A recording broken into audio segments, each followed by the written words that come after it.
ওমর রাদিয়াল্লাহু তাআলা আনহু ঈদের দিন যখন ঘরের মধ্যে দরজা লাগায়া কান্না শুরু করে দিলেন।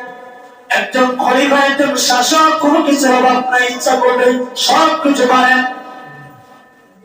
আমাদের বাংলাদেশে যখন ক্ষমতার মধ্যে মানুষ যায়, বলে গায়ে কোনো কিছুর অভাব পড়ে না।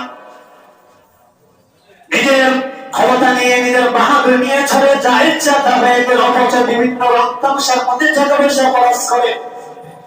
খলিফাতুল মুসলিমিন হযরত ওমর রাদিয়াল্লাহু তাআলা আনহু জালালে ঈদের দিন কান্না শুরু করলেন। ও খলিফাতুল ওমর, আপনি তো কোনো কিছুর অভাব নাই, আপনি ঈদের দিন দরজা লাগিয়ে ঘরে থেকে কাঁদতেছি।